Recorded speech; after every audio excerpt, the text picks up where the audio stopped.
불과 한 달도 안 됐습니다. 겨우 이제 3주 정도 사실은 본격적으로 진행된 건 2주 정도 됐는데 이 2주 사이에 얼마나 많은 사건들이 요새 우리나라를 휩쓸고 지나가는지를 모릅니다.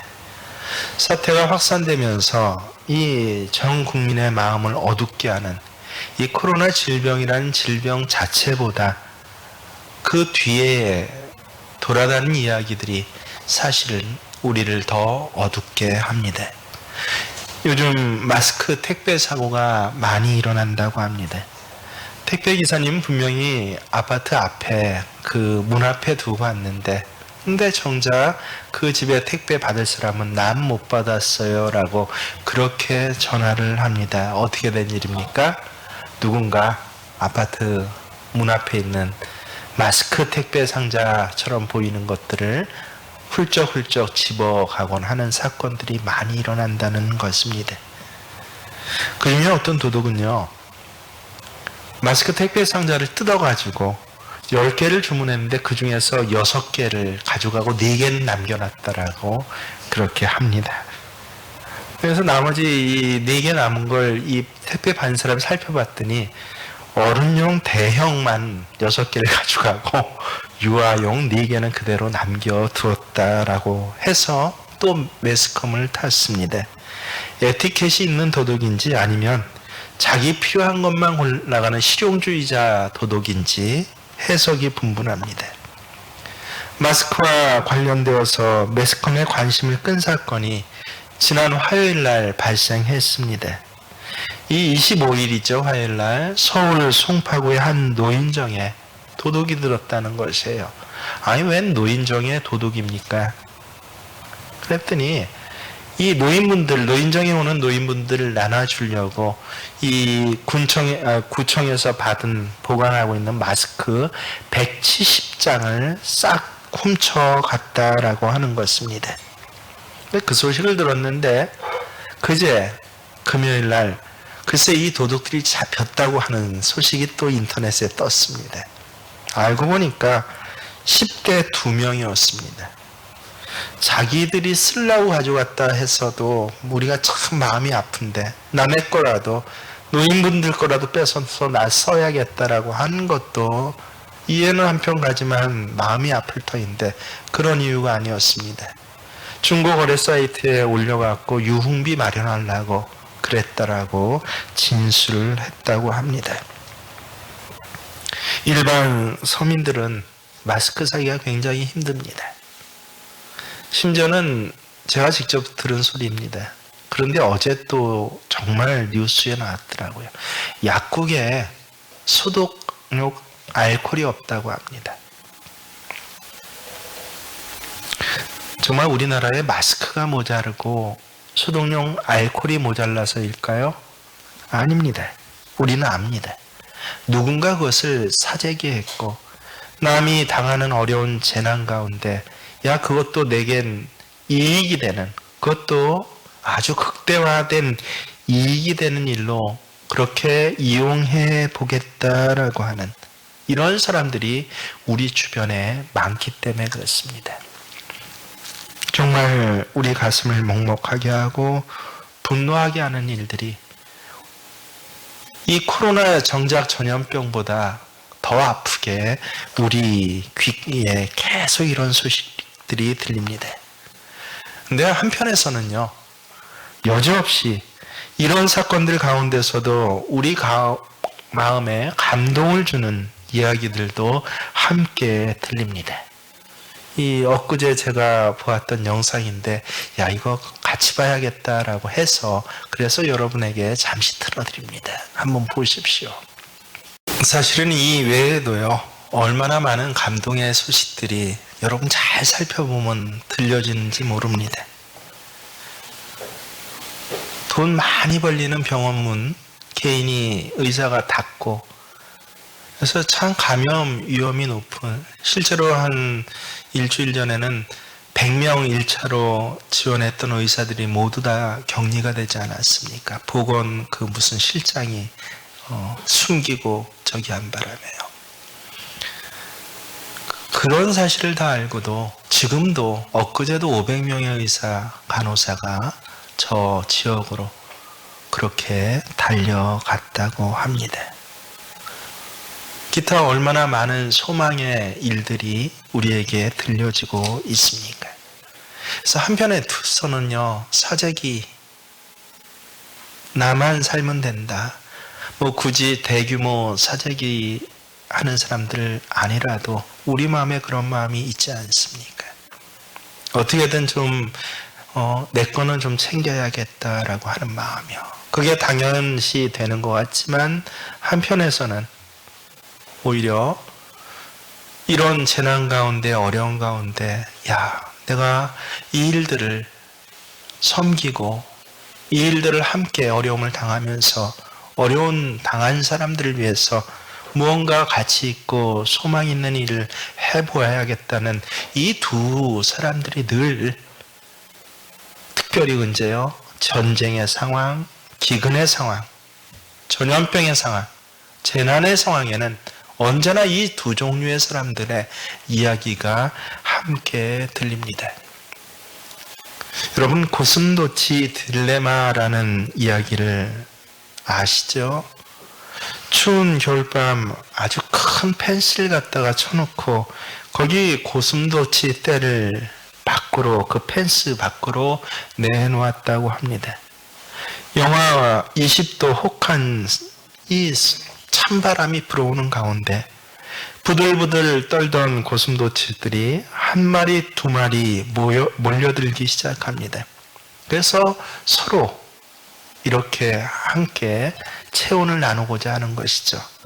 처음에는 따뜻해지는 것처럼 보였습니다. 그러나 저마다 이 고슴도치의 날카로운 침이 상대방을 찔러대기 시작합니다. 피가 흐릅니다. 그럼 고슴도치들이 아파서 또 흩어집니다. 그런데 흩어지고 나서 5분도 안 돼서 춥습니다.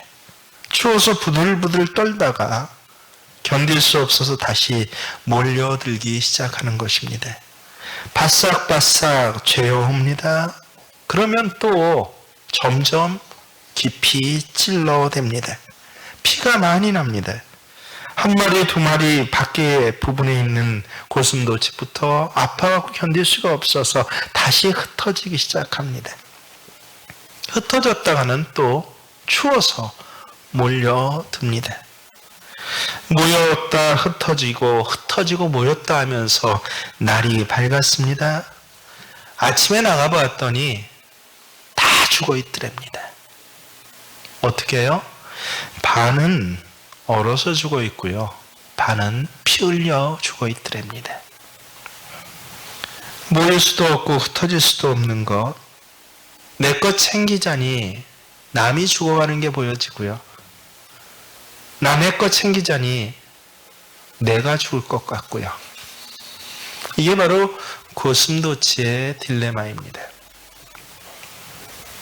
여러분, 이 고슴도치의 딜레마를 도대체 어떻게 벗어날 수 있을까요?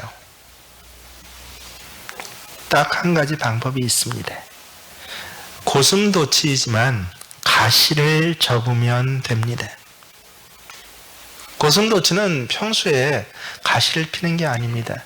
자극을 받으면, 위험해지면, 추워지면, 무엇인가 참으로 자기에게 피해가 올 것 같으면 자기도 모르게 가시가 쫙 펴지는데, 그런데 그 쫙 펴지는 가시를 추울 때, 위험할 때, 자극을 받을 때, 오히려 성나는 일이 있을 때 그 가시를 접어서, 그래서 다른 사람까지, 다른 고슴도치까지 끼워놔 줄 수 있으면 이 고슴도치의 딜레마에서 벗어날 수 있다라고 하는 것입니다. 이게 바로 혹한의 땅에, 전염병의 땅에 살아가는 크리스찬의 모습입니다. 그래서 누군가는 신앙을 됨과 함의 결합이 바로 신앙이다라고 아주 멋진 말을 했습니다. 됨은요, 무엇인가 되는 것이에요. 어렵지 않습니다. 함은 무엇인가를 행하는 것입니다.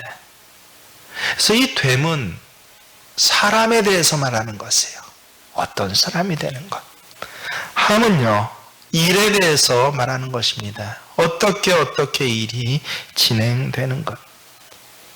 이 함은요, 하나님이 주신 꿈을 목표로 삼고 하나님이 원하시는 사명을 감당하는 함이라고 한다면요, 이 됨은요, 어떤 일과 사역을 행하기 전에 먼저 내가 그런 사람, 그 일을 할 수 있는 사람, 하나님이 기뻐하시는 사람이 되는 것입니다. 그래서 신앙은 뭐라고요? 됨과 함입니다. 고슴도치의 가시가 접혀지는 것, 이건 됨입니다. 먼저 되고 나서야 함께 해서 추운 겨울에 살아남는 일, 이 함이 가능해지는 것입니다. 하나님의 형상을 닮은 하나님의 사람이 되는 됨이 없으면요, 아무리 설교를 하고 목표를 세우고 큰 일을 해도 하나님을 위한 소명을 살아가는 함의 일은 불가능하게 된다라고 하는 것입니다. 오늘 빌립보서 2장을 보면요, 굉장히 우리가 많이 들어본 말씀입니다. 그래서 여러분도 금방 이해할 수 있는 말씀입니다. 예수님의 생애, 예수님의 사역에 대해서 2장 1절부터 쭉 소개하면서 아주 중요한 키워드 2개를 이야기를 하고 있습니다. 1절부터 8절까지가 첫 번째 단락이에요. 그래서 오늘은 성경을 유심히 살펴보면서 우리가 함께 이야기하고자 합니다. 1절부터 8절까지가 첫 번째 키워드가 이 처음 단락에 있는데, 그 가장 중요한 키워드는 낮추시고입니다. 8절 말씀 함께 읽습니다. 사람의 모양으로 나타나사 자기를 낮추시고 죽기까지 복종하셨으니 그 십자가에 죽으심이라. 두 번째 단락이 9절부터 시작되는데, 이 두 번째 중요한 키워드가요, 9절에 나옵니다. 함께 읽습니다.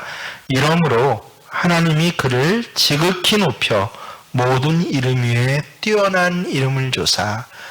첫 번째 키워드가 뭐라고요? 8절에 낮추시고, 그리고 두 번째 키워드 9절에 하나님이 높이사.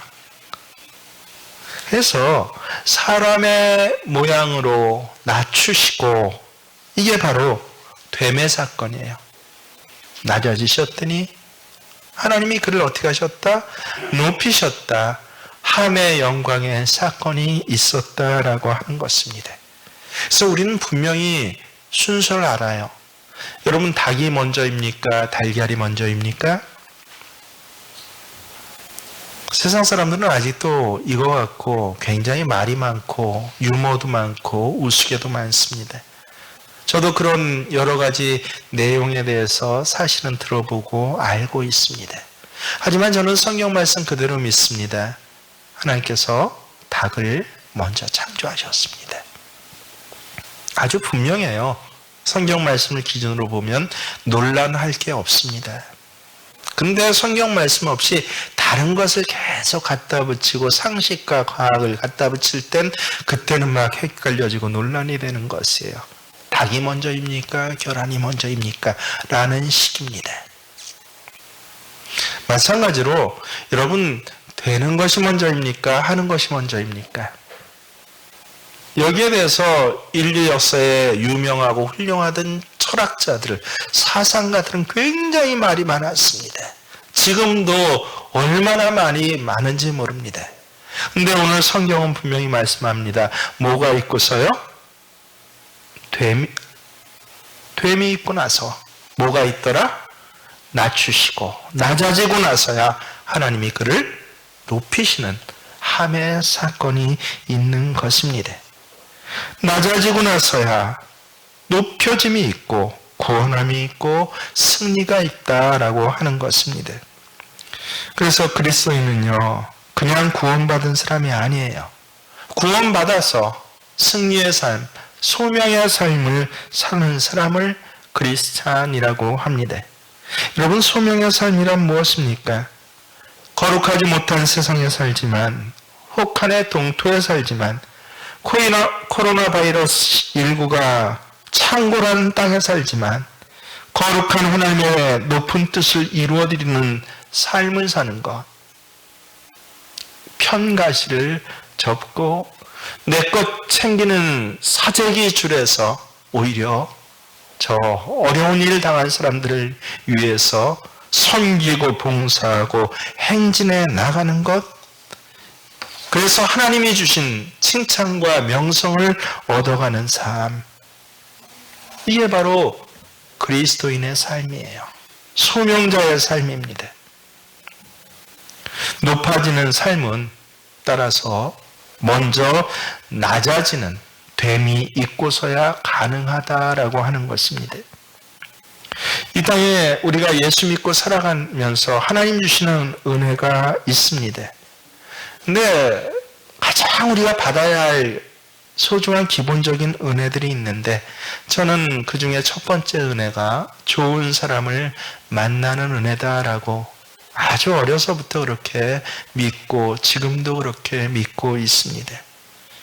그런 면에서 저는 하나님께 이 가장 기본적인 소중한 은혜를 많이 받은 사람이다라고 어디 가서도 그렇게 이야기를 하고 고백을 합니다. 제가 좋은 사람을 만나게 된 것은요, 저희 외할머님이 저 어렸을 때부터 언제나 제 머리에 대고 그렇게 축복하며 기도해 주셨습니다. 하나님, 우리 승철이가 좋은 선생님 만나게 해주세요. 지금도 잊지 않습니다. 좋은 배우자 만나게 해주세요.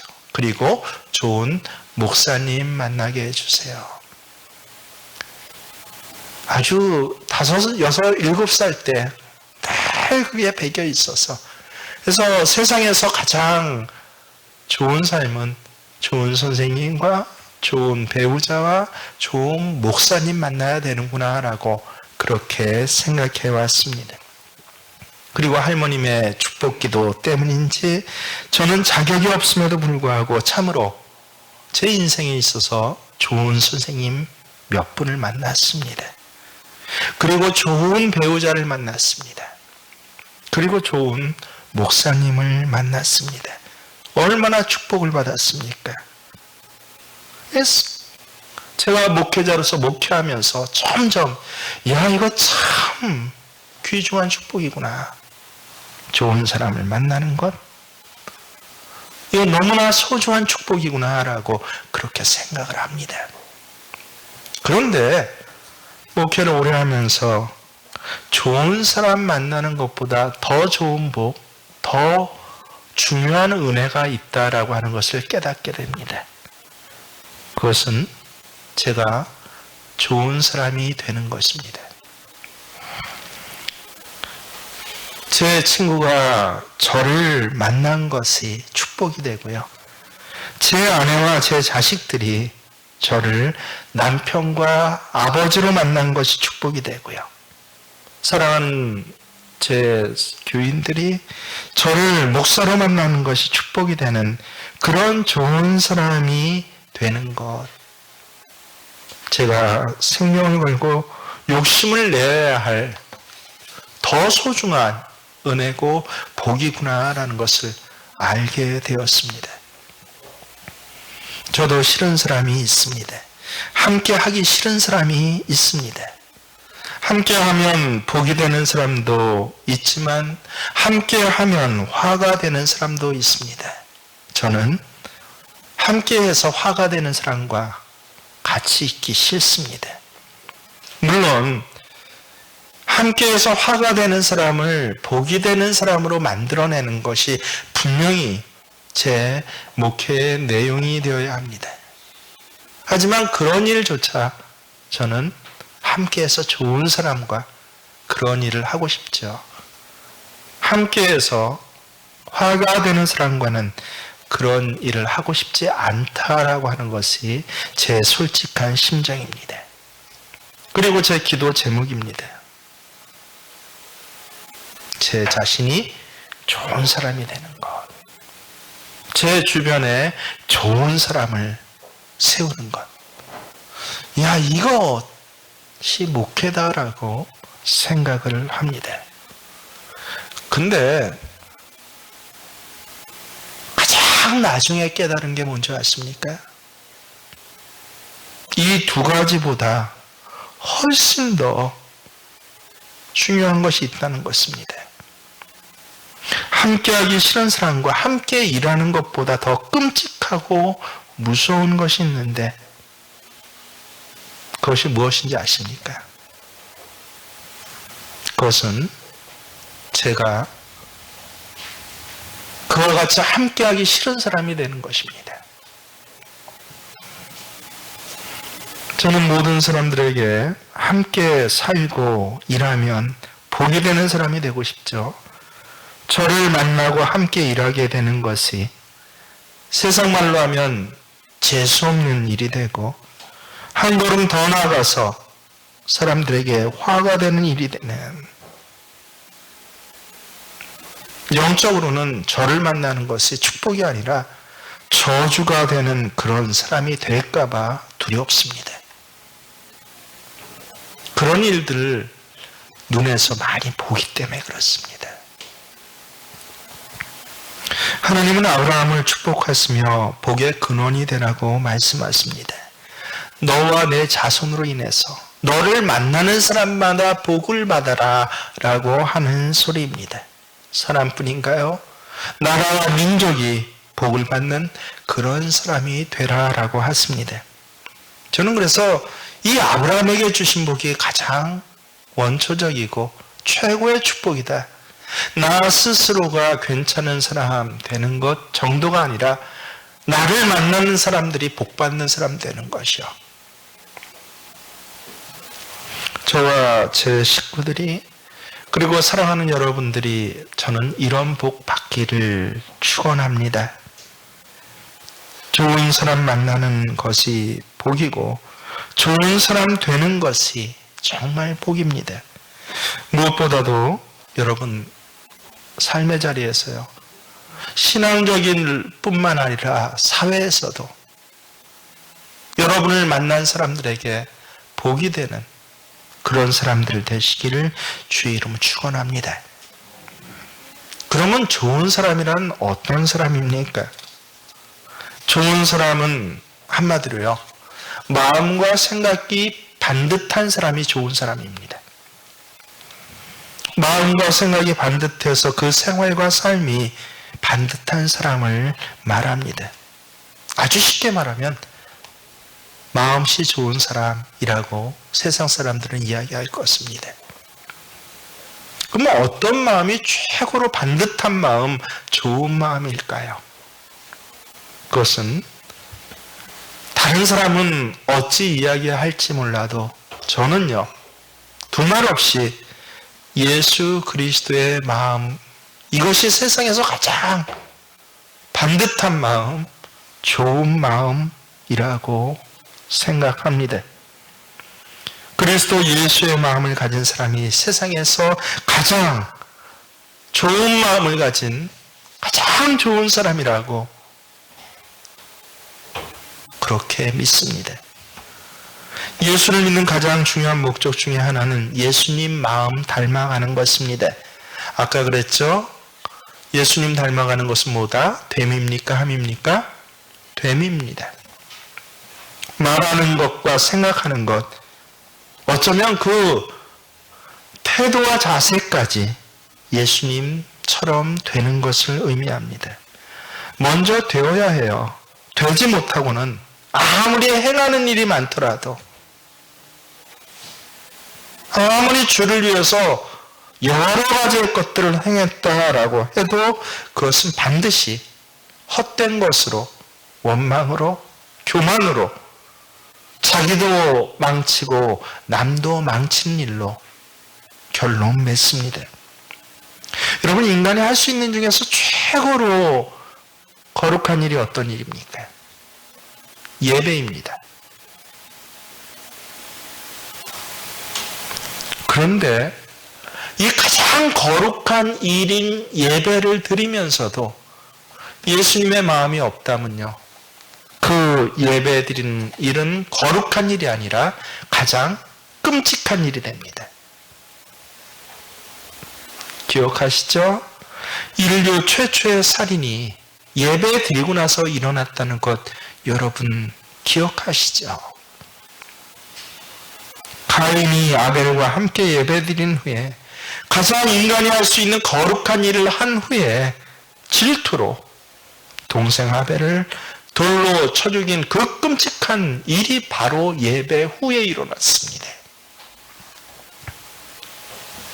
그래서 먼저 예수님 마음 품어야 합니다. 그리고 우리의 가장 기준은요, 예수님 마음에 얼마나 가까이 왔느냐가 되어야 합니다. 여기까지는 알아요. 정말 중요한 것은 지금부터입니다. 그러면 무엇이 예수님 마음입니까? 여러분, 어떤 것이 예수님 마음입니까? 우리는 흔히 예수님 마음 하면 거룩하고 위대하고 평범한 우리들이 따라잡기조차 힘든 아주 초월적인 하나님의 마음, 저 위대한 성자의 마음과 같은 저 높은 차원 수준에 있는 것이 예수님 마음이다라고 그렇게 생각을 합니다. 오늘 성경 말씀도 피상적으로 보면 정말 그렇게만 쓰여져 있는 것 같습니다.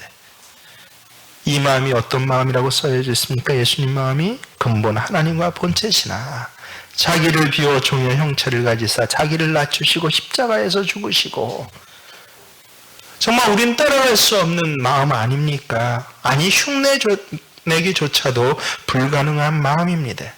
그런데 하나님은요, 너희는 그 마음을 품으라, 예수님 마음을 품으라 라고 하십니다. 여기서 문제가 생깁니다. 직설적으로 나는 하나님과 본체가 아니지 않습니까? 내가 십자가에서 죽을 수는 없지 않습니까? 그런데도 왜 하나님은 우리가 따라갈 수도 없고 흉내내기조차 불가능한 일을 하라고 하십니까? 할 수 없는 일을 시키는 분이 하나님 아니시지 않습니까? 그래서 성경을 가만히 보면요, 이해가 안 돼요. 여러분, 피상적으로 그냥 나 알고 있는 상식으로 해서 예수님 마음 품으라니까, 아, 거룩하고 흠없고 완전 무결하고 저 높은 수준의 그런 마음 품어야 되는구나 라고 그렇게 생각해서는 안 될 것입니다. 그래서 성경을 다시 읽어보았습니다. 그러자 놀랍게도 여지껏 거꾸로 생각했다, 앞뒤가 바뀌었구나라는 것을 알게 되었습니다. 대학원 때 히브리어와 헬라어를 공부하면서 야, 이게 정말이구나를 확인하게 되었습니다. 여러분, 5절을 보세요. 예수님 마음이라는 문장이 나오는 절입니다. 다시 한번 정확히 읽습니다. 너희 안에 이 마음을 품으라. 곧 그리스도 예수의 마음이니. 그동안 우리는 이 그리스도 예수의 마음을, 이 마음이 어떤 마음이라고 생각했어요? 다 6절 이후와 연결을 시켜서 생각을 했습니다. 그런데 성경을 다시 보면요, 야, 1차적으로 예수님의 마음은 6절과 연결되는 마음이 아니구나를 알게 됩니다. 여러분, 곧 그리스도 예수의 마음이 오전에 있는 이 마음으로 그렇게 말씀하고 계시는구나를 놀랍게도 그동안은 안 보입니다. 내 상식만 갖고 보면요, 네, 그는 하나님과 본체시나 이게 예수님 마음으로 곧장 연결되죠. 아니에요. 성경은 뭐라고 합니까? 이 마음이 예수님 마음이야 라고 하십니다. 이 마음을 품으라는 거예요. 도대체 그러면 이 마음이 무엇입니까? 앞에 1절부터 4절까지 이 마음에 대해서 그렇게 성경은 정확하게 기록하고 있습니다. 함께 이 마음이 어떤 마음이라고요? 그러므로 그리스도 안에 무슨 권면이나 사랑의 무슨 위로나 성령의 무슨 교제나 긍휼이나 자비가 있거든 마음을 같이하여 같은 사랑을 가지고 뜻을 합하며 한 마음을 품어 아무 일이든지 다툼이나 허영으로 하지 말고 오직 겸손한 마음으로 각각 자기보다 남을 낮게 여기고 각각 자기 일을 돌볼 뿐더러 또한 각각 다른 사람의 일을 돌보아 나의 기쁨을 충만하게 하라. 1절부터 4절까지가 굉장히 길죠. 사실은 한 문장입니다.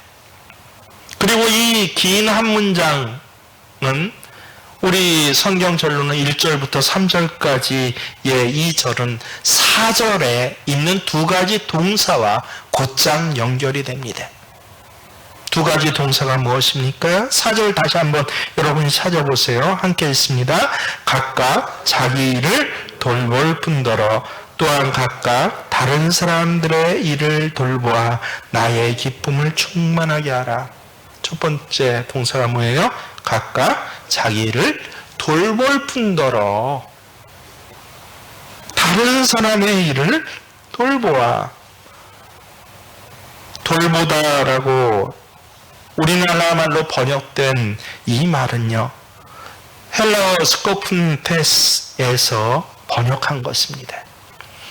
그래서 그냥 섬기고 도와주고 봉사하고 마스크라도 하나 더 어려운 데 갖다 주고 교란 상자 더 사주고 팔아주고 하는 그런 돌봄이 아니에요. 놀랍게도요, 헬라어 사전을 찾아보면 목표 혹은 목적을 바라보다라는 뜻을 갖고 있습니다. 돌보는 것이 그냥 돌보는 것이 아니라 그냥 봉사하는 것이 아니라 봉사하고 착한 일하고 섬겨도 목적이 있는 일을 행하는 것, 이걸 성경에서는 돌봄, 이 마음이라고 하는 것입니다. 그 목적이 무엇이에요? 나의 기쁨이 충만하게 하라.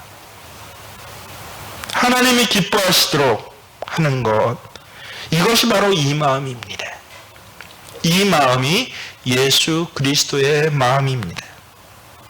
베드로전서 4장 11절에 보면요, 만일 누가 말하려면 하나님의 말씀을 하는 것과 같이 하고 누가 봉사하려면 하나님이 공급하신 힘으로 하는 것 같이 하라라고 하는 말씀을 여러분 외우고 계실 것입니다. 그리스도인은 말하는 것도 하나님이 말씀하신 것 같이, 봉사하면서도 하나님이 주시는 공급하시는 힘으로 하는 것 같이 해야 된다라고 하는 말씀이에요. 왜 그렇게 해야 된다고요? 그 다음 절 여러분 외우고 계시죠? 이는 범사에 예수 그리스도로 말미암아 하나님이 영광을 받으시게 하려 함이니. 그렇습니다. 우리의 행함의 모든 목적은요, 하나님이 영광 받으시게 행하는 것입니다. 그저 세상에서 착한 사람으로 혹은 내 안에 동정심이 많아서 불쌍한 사람들을 좀 도와주는 것으로 하는 것이 아닙니다. 신앙생활은 부부 생활과 같습니다. 세상의 부부가 오랫동안 같이 살면서 닮아가기 마련입니다. 그런데 다 닮아가는 것은 아니라는 것을 알게 됩니다. 늙어갈수록 같아지고 닮아지는 것이 아니라 점점 달라지고 차이가 나는 부부도 꽤 많습니다. 그와 같은 부부들은 함께 사는 것이 시간이 갈수록 고통스럽습니다. 서로 부부이지만 전혀 생각이 다릅니다. 마음이 다릅니다. 어떻게 저런 사람들이 같이 살까라고 의심스러운 그런 사람들이 있습니다. 세상에 예수를 믿는 그리스도인이라고 해도 다 예수 닮아가는 것이 아닙니다. 말하는 것과 생각하는 것과 생활하는 것이 전혀 예수 점점 안 닮아가는 사람이 얼마나 많은지 모릅니다. 그런 사람들에겐 신앙생활이 기쁨이 아니라 고통입니다. 변화가 아니라 변질이 됩니다. 시간이 지날수록 딱딱해집니다. 그 있는 곳에 기쁨과 생명의 일이 일어나는 것이 아니라 함께 죽이고 함께 화나게 하고 함께 쓰러뜨린 일이 일어납니다. 사람들은 자기 자신을 그리스도인이라고 생각하고만 하지만 하나님께서는 그런 사람이 예배 드린 자리에서는 생명의 역사가 일어나지 않게 하십니다. 오히려 가인과 아벨의 예배처럼 바로 그 예배 때문에 살인이 일어나고 싸움이 일어나고 다툼이 일어나게 하십니다. 그리스도의 영이 없으면 아무리 교회를 오래 다녀도 교회에서 아무리 중요한 직책과 직분을 맡았다고 할지라도 아무 소용이 없습니다. 하나님은 그와 같은 사람을 그리스도인이라고 아예 말씀도 하시지 않습니다. 여러분, 말씀을 마치려고 합니다. 좋은 사람 만나는 것 참 소중한 복입니다. 좋은 사람 만나는 축복 받으시길 주의 이름으로 축원합니다. 하지만 내가 좋은 사람이 되는 것, 이게 더 중요하고 소중한 복입니다. 여러분을 남편으로 만나는 아내가 복을 받고 여러분을 아내로 만나는 남편이 복을 받으실 수 있기를 바랍니다. 여러분을 부모로 만나는 자녀들이 복을 받고 여러분을 자녀로 만나는 부모가 복을 받으실 수 있기를 주의 이름으로 축원합니다. 여러분을 사장으로 만나는 직원들이 복을 받고 여러분을 직원으로 만난 사장들이 복을 받을 수 있기를 바랍니다. 하나님께서 아브라함을 축복하시듯이 여러분도 다 복의 근원이 되어서 여러분 때문에 재난에도 항상 두 가지 소리가 들립니다. 한편에서는 그 재난을 더 힘들게 하고 어둡게 하는 소리가 들리고요. 한편에서는 재난 한가운데서도 우리가 함께 이것을 이겨냅시다라고 오히려 쓰러지고 넘어진 사람들을 살리는 소식들이 들려옵니다. 여러분들이 예수 그리스도의 마음을 품고 각각 자기 일을 돌볼 뿐더러 더 한 걸음 나가서 다른 사람의 일까지 돌보아서